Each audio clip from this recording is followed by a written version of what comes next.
The American car industry just flatlined, and the defibrillator isn't coming. That's the conclusion. Now let me tell you why your F-150, your Silverado, your Tesla, your next car payment, everything you thought you knew about the automotive world, just got rewritten by a silver box, the size of a carry-on suitcase. In a conference room most Americans can't pronounce, there's a number that made Ford's CEO stop breathing on July 16th. 93.8. That's the combined efficiency of this new drive system they're calling the Thunder 16 in 1. And before your eyes glaze over because numbers are boring, let me translate that into the language of your wallet. For the last decade, the absolute peak of electric drive efficiency, the thing engineers sacrificed sleep and sanity to chase, was stuck between 90 and 92%. Tesla's Model S Plaid, the car that made gearheads weep and drag racers obsolete, runs at about 91 to 92 on a good day. BMW's flagship iX, the one with the giant beaver tooth grille, sits at 91. Volkswagen's entire ID lineup, the cars they bet the entire company on to beat Tesla, is stuck in the high 80s. That's been the ceiling, the brick wall.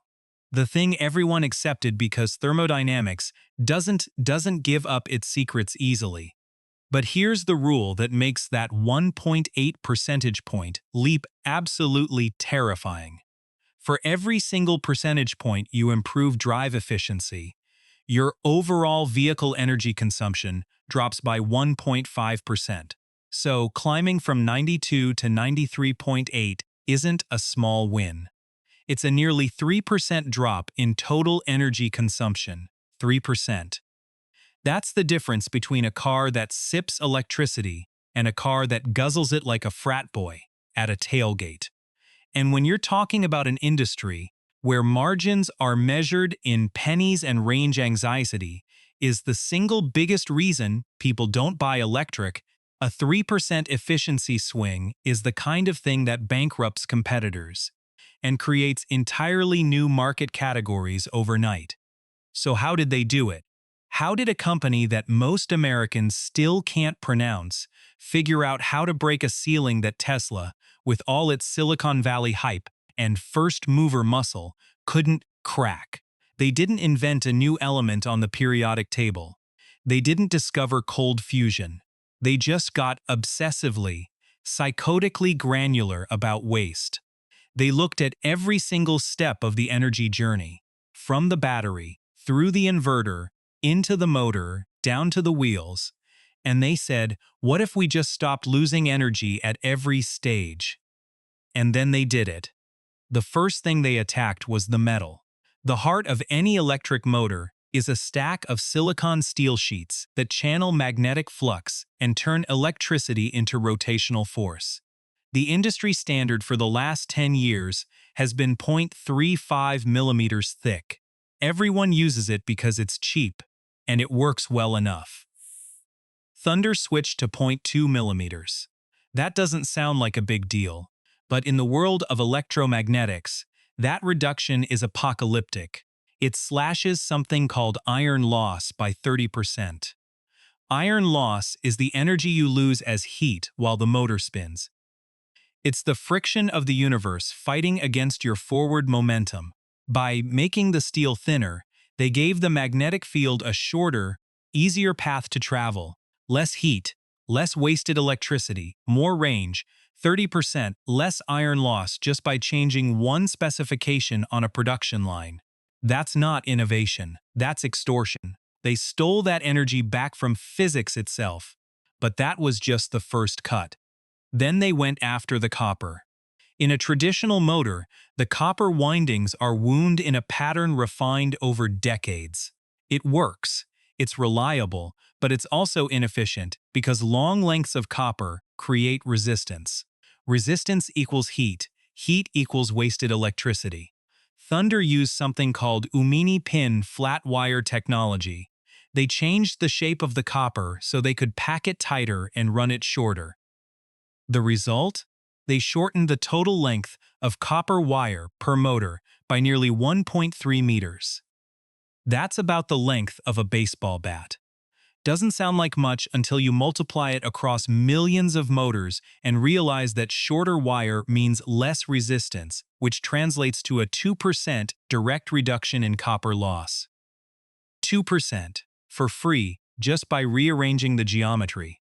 Then they went after the switches. The power module that converts DC battery current into AC motor current is usually made of silicon. It's cheap, it's reliable, but it's also leaky.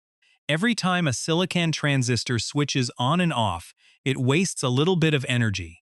Thunder swapped out silicon for silicon carbide. That's the premium stuff. It's what you put in million-dollar hypercars and top-tier racing applications. They figured out how to industrialize it and shove it into a mainstream production system. The result? Another 30% reduction in switching losses. So, now you've got 30% less iron loss, 2% less copper loss, 30% less switching loss, and they're just getting started. They went after the gears. The transmission components that transfer torque from the motor to the wheels usually create friction because the teeth don't mesh perfectly. They used high-precision honed gears and an innovative inverted V-tooth geometry that basically makes the gears kiss instead of grind. Mechanical friction losses were pushed down to the absolute minimum. Every single component in that silver box is designed to do one thing: waste absolutely nothing. It's like they took a bucket full of holes and patched every single leak, then looked at the bucket and said, "We can make this lighter too." And that's where the integration comes in. The 16-in-1 isn't marketing jargon. It's a literal count of the functions they crammed into that 75-kilogram magnesium housing. We're talking about the motor, the inverter, the reduction gearbox, the DC-DC converter, the onboard charger, the high-voltage distribution unit, the high-voltage battery management, the low-voltage battery management, the vehicle control unit, the thermal management system, the active pre-charge control, the power domain gateway, and then 4 layers of intelligent software on top: energy management, charging management, motion control, and health monitoring. That's 16 distinct functions that used to be spread across the entire vehicle architecture. Wires running everywhere, connectors joining things, heavy copper cables snaking through the chassis, all crammed into a single dense package. What happens when you do that? First, you delete the hardware. They eliminated over 180 redundant components from the design. 180 physical parts: bolts, brackets, wire harnesses, cooling pipes, connectors, housings. Every single one of those parts represents a potential failure point. Every single one represents a cost center on the assembly line. Every single one represents weight that the car has to drag around for its entire life. By deleting those parts, they shortened the high-voltage wiring by 30% and the low-voltage wiring by 15%. That's not just a savings in copper and plastic. That's a savings in assembly time, logistics, inventory management, and long-term warranty risk. The whole package is 15% lighter than industry-standard equivalents. And because it's physically smaller, they dropped the vertical dimension to under 325 millimeters. That freed up 28 liters of storage space in the front trunk. 28 liters. That's a carry-on suitcase. They literally gave you back a bag of storage space just by making the powertrain more compact. But here's where the story takes its first sharp turn into uncomfortable territory. Integration is beautiful on paper, it's elegant, it's efficient, but it's also terrifying for anyone who's ever had to pay a repair bill. When you cram 16 functions into a single housing, you create a single point of failure.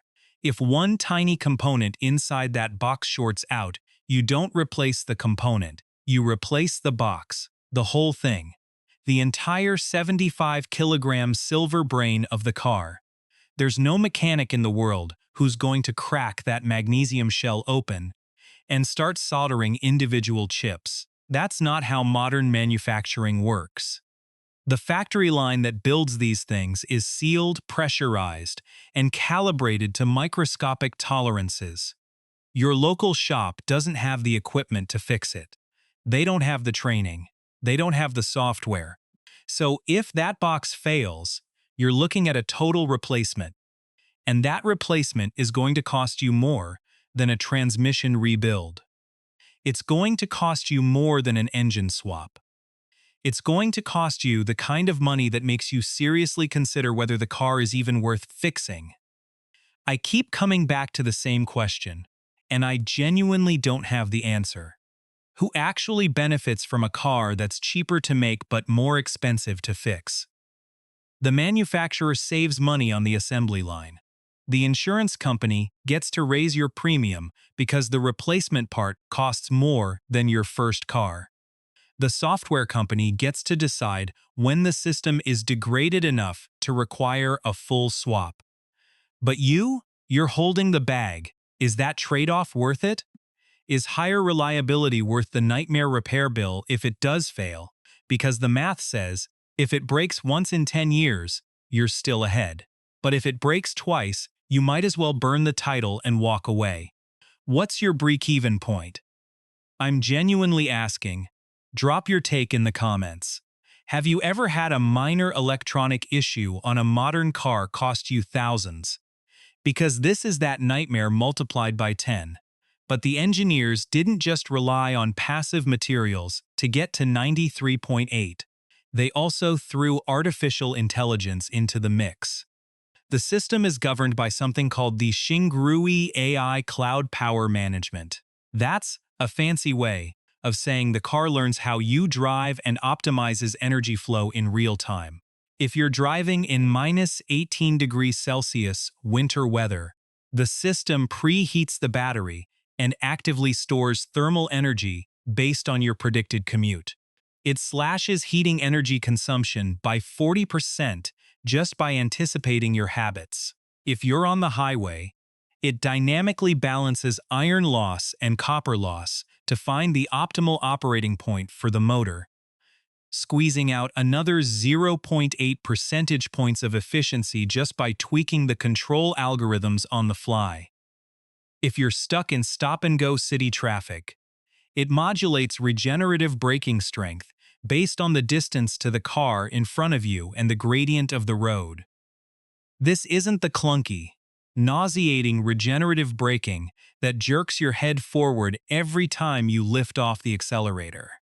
This is smooth, intelligent, predictive energy recapture that feels almost invisible. You don't feel it. You just notice that your battery meter isn't dropping as fast as it should be. And the proof isn't in a PowerPoint presentation. The proof is on the road. They took a production vehicle equipped with this system to Qinghai Lake. That's on the Tibetan Plateau over 3,000 meters above sea level. The air is thin. The temperatures fluctuate wildly. It's a natural torture test for any electric vehicle because the lack of oxygen affects cooling efficiency and the altitude messes with battery chemistry. The official Guinness World Record run returned a real-world energy consumption of 8.2 kilowatt-hours per 100 kilometers. 8.2. Let me put that in American terms. The average mainstream electric sedan in the US market consumes between 13 and 15 kilowatt-hours over the same distance. That's the baseline. That's what you expect from a decent, modern EV. The Thunder vehicle consumed 8.2. That's almost half the energy. That's the difference between spending $30 to fill your virtual tank and spending $60. That's the difference between driving from New York to Washington, D.C.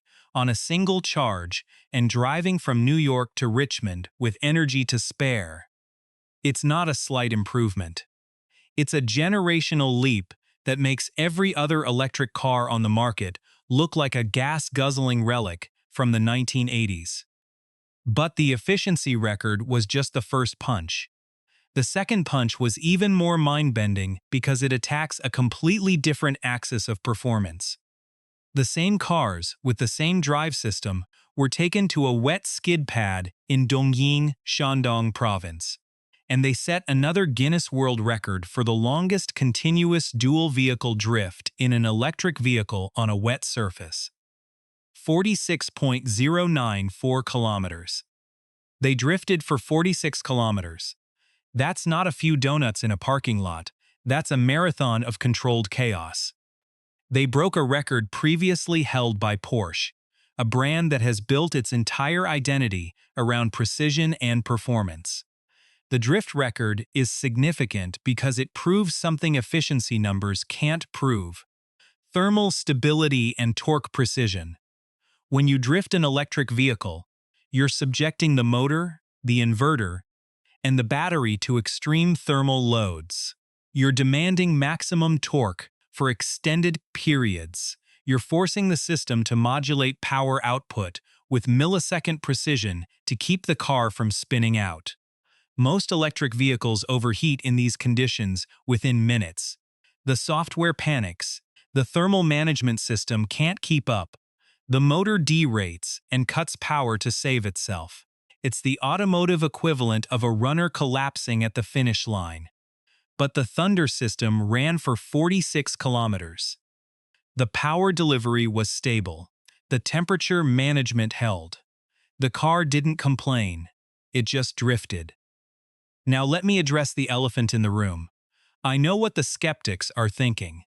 I can hear the comments already forming in the back of your mind. This is all Chinese propaganda. They're gaming the test cycles. The 93.8% is CLTC, not EPA. It's a soft test. It doesn't apply to real-world driving in America. And you are absolutely right to be skeptical. The CLTC cycle is different from the EPA cycle. It has lower average speeds, more gentle acceleration, and less aggressive deceleration. A vehicle tested on CLTC will typically show a range that's 15 to 25% higher than the same vehicle tested on EPA. It's a softer standard. It's designed to simulate Chinese driving conditions, which tend to be more congested and slower than American highways. So when they say 93.8 in CLTC, what does that look like in EPA? Probably lower. Probably a few percentage points lower. Maybe it drops to 91 or 92 under our more aggressive testing. And that's a legitimate criticism. It's a fair point. The German engineer quoted anonymously in the trade press had a valid concern when he said, "We've seen this story before." A number announced under loose conditions, and 18 months later, the real-world number drops 8 to 10 percentage points.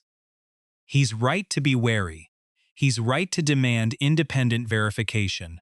The American battery researcher, who pointed out that the Qinghai Kungshat record was conducted in a controlled environment that the manufacturer selected and managed, is also correct.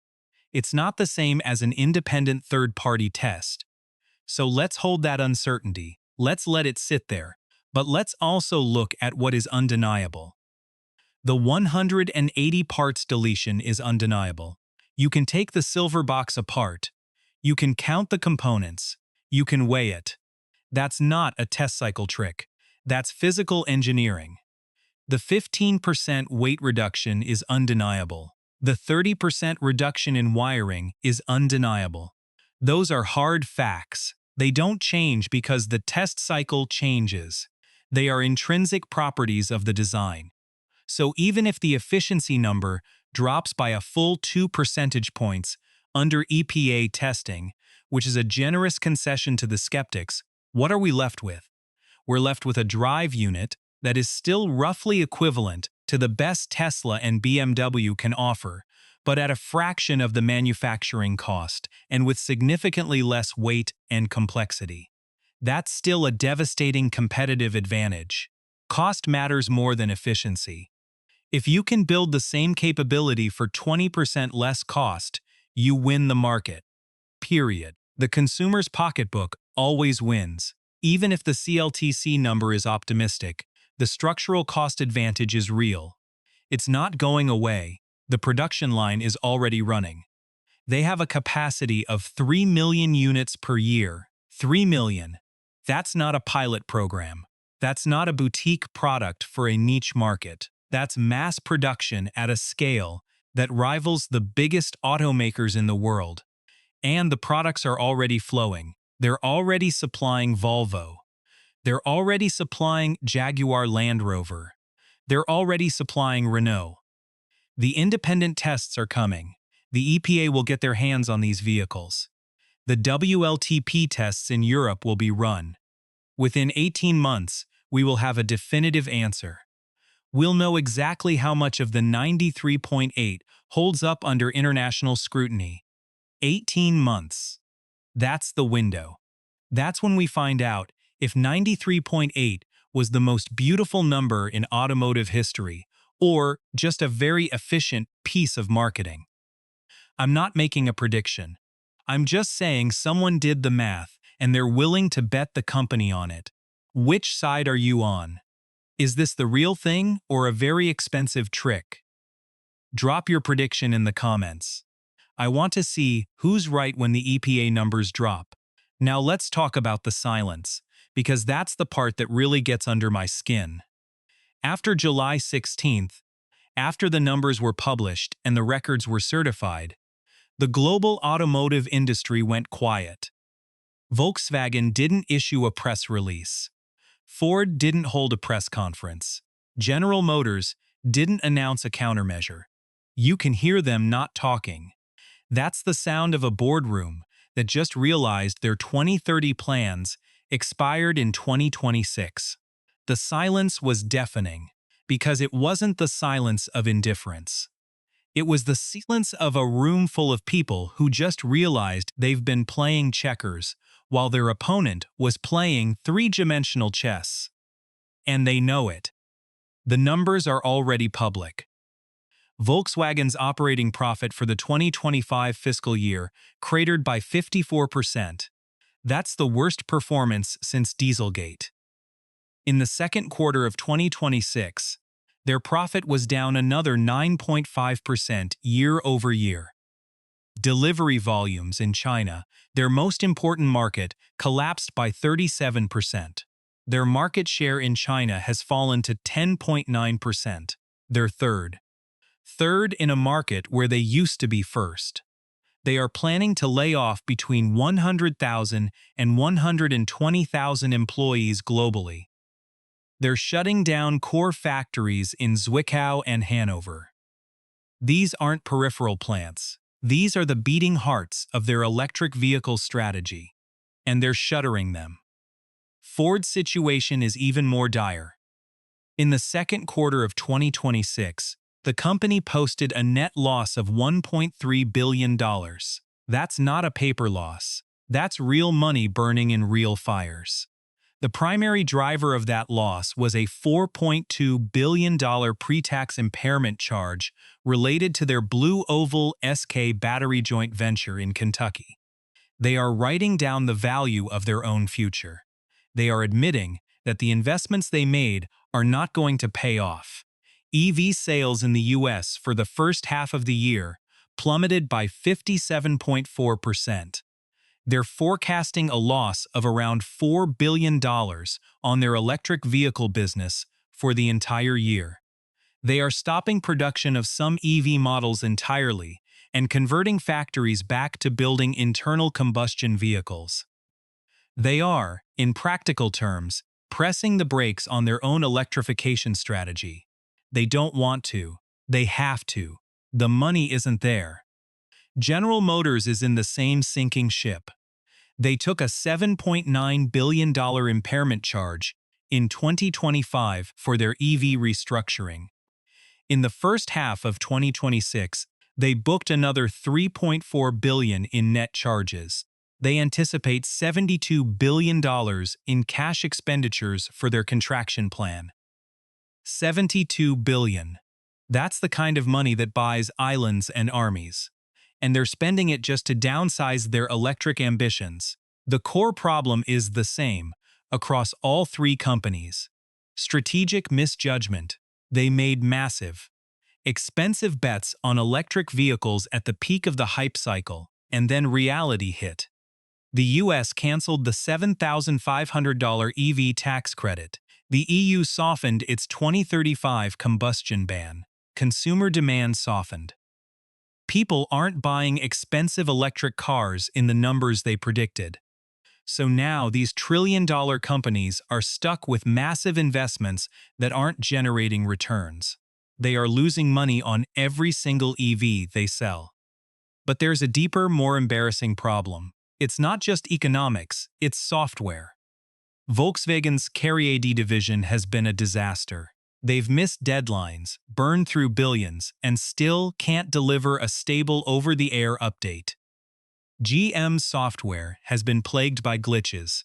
Their next-generation platforms, the ones that were supposed to compete with Tesla, and these new Chinese entrants, have been delayed until 2028 or 2029. They're pushing back the future because they don't have the capability to build it today. Meanwhile, the Chinese joint venture brands are only capturing 4.5% of the new energy vehicle market. The domestic Chinese brands have over 60%. The giants are retreating. They're not choosing to slow down. They're being forced to slow down because they can't keep up. And right in the middle of that retreat, right when the West is blinking, Thunder rolls onto the stage with a 93.8% efficient 16-in-1 silver box that deletes 180 components and weighs 15% less. It's the worst possible timing for the legacy automakers. They're pulling back while the competition is accelerating. They're cutting investment while the competition is investing.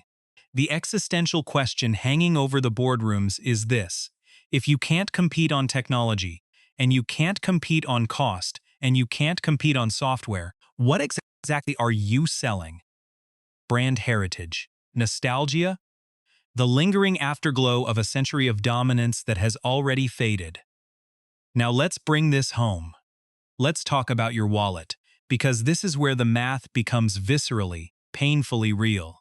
The used car market is the most honest and brutal indicator of consumer confidence. It's where the froth of marketing hype meets the hard reality of supply and demand. And the used car market for Western electric vehicles is already in freefall. Take the Ford F-150 Lightning. It's a fantastic truck in a lot of ways. It's big. It's powerful. It represents the American dream of utility and capability. But third-party valuation tools show the Lightning is projected to retain only 40 to 45% of its original value after 5 years. That's a 55 to 60% depreciation. For a vehicle that cost $80,000 new, you put $80,000 into a Lightning today. 5 years from now, you'll be lucky to get 32 back. That's $48,000 gone. That's a new kitchen, a European vacation, and a year of private school. Just gone. The 3-year residual value is hovering around 52%. So halfway through the loan term, you owe more than the vehicle is worth. You're underwater, you're trapped. And the Chevy Silverado EV? Same story. 40 to 45% residual after 5 years. This isn't a Tesla problem. This isn't a Ford problem. This is a systemic problem for all Western-branded EVs. And the reason is simple. The technology is moving too fast.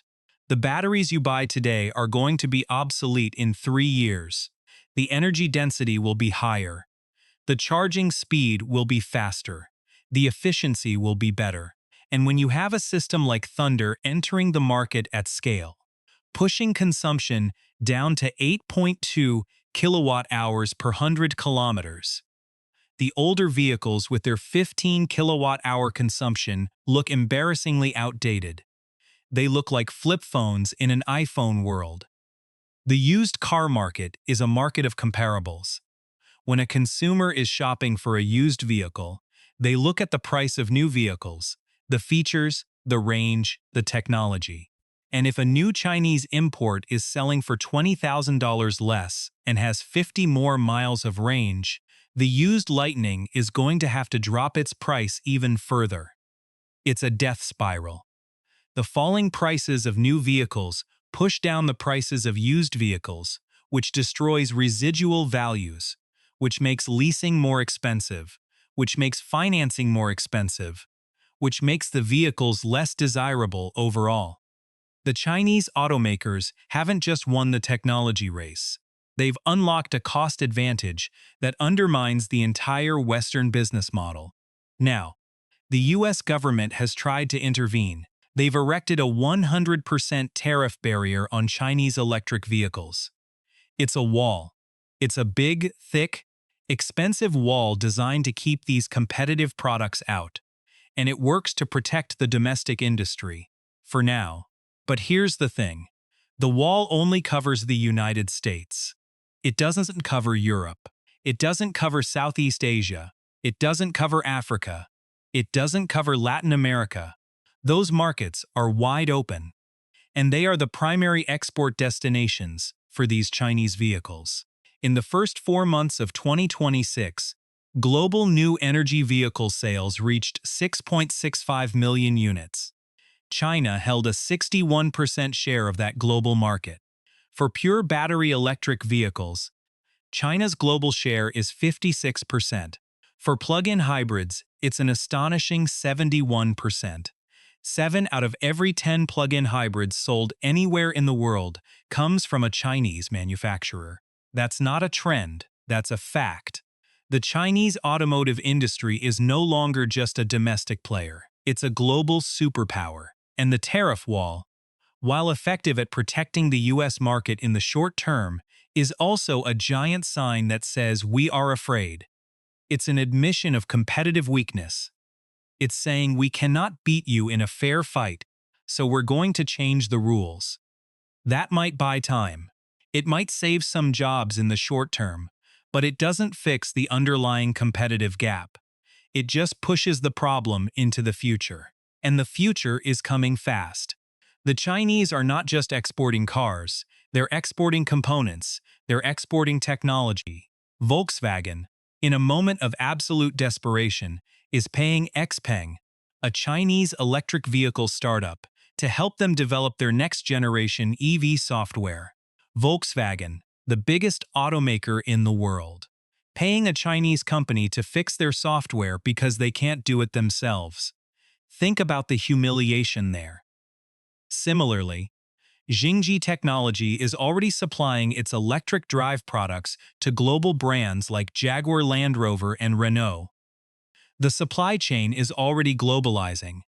The tariff wall can stop the finished car from coming in, but it can't stop the intellectual property, the engineering knowledge, and the components from flowing through other channels. The wall is a sieve. It slows the water but doesn't stop it. And for the consumers outside the United States, the decision is even more obvious. Take a logistics fleet manager in Lagos, Nigeria. He's running a delivery business. He's got 2 quotes on his desk. One is for a Ford electric van. It's expensive. It has limited range. The other quote is for a Chinese electric van powered by the Thunder Drive. It's 40% cheaper. It goes 20% further. It's lighter, so it's easier on the tires and suspension. It has fewer moving parts, so it's going to be more reliable. For a fleet manager, the choice is purely financial. It has nothing to do with politics. It has nothing to do with brand loyalty. It's about the bottom line. It's about total cost of ownership. And when the Chinese van wins on every single financial metric, the Ford van doesn't stand a chance. The same logic applies to a taxi company in Bangkok, a delivery service in Mexico City, and a ride-share driver in Nairobi. These are not emotional decisions. These are spreadsheet decisions. And the spreadsheets are becoming increasingly favorable to the Chinese products. So here's where I land. I've given you the specs, the math, the geopolitical map, and the hit to your bank account. But I keep coming back to the question that really matters. What does the West actually do now? Do we double down on the tariff wall and accept that we're protecting a declining industry? Do we subsidize domestic production and hope we can buy our way back into relevance? Do we partner with the Chinese, swallow our pride, and license their technology to slap American badges on their silver boxes? Or is there a miracle breakthrough on the horizon? Solid-state batteries, hydrogen fuel cells, something else entirely that resets the playing field? Because right now, it feels like we're watching a slow-motion collapse. I want to know what you think. What's the path back? Or, is there no path back? Drop your most honest, most brutal takes in the comments. I'm not looking for optimism. I'm looking for strategy. Let's have a real conversation about what comes next. And that brings me to the final piece. The one that keeps me up at night. We've been talking about technology, manufacturing, cost, and geopolitics. But the real story is about the human ego. We are more attached to the idea of Western superiority than we are to the reality of Western performance. We want to believe that our engineers are smarter. We want to believe that our workers are more skilled. We want to believe that our systems are better. And when the evidence shows otherwise, we reject the evidence. We find excuses. We demand independent verification. We move the goalposts. We say the test cycle was rigged. The altitude was fake. The drivers were professionals. We do everything except accept the simple, uncomfortable truth. We got beaten, fair and square, by a company that worked harder, innovated faster, and executed better. You don't buy a truck because it's efficient. You buy it because it makes you feel like you're in control. That feeling is expensive, and it just got a lot more expensive. We used to win wars with steel. Now we're losing them with math. And we're not even good at math anymore. The Western automakers failed not because they lacked resources. They failed because they lacked imagination. They were so confident in their dominance that they stopped innovating.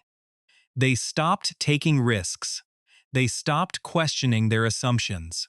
And the Chinese automakers, with nothing to lose and everything to gain, questioned every assumption. They challenged every constraint.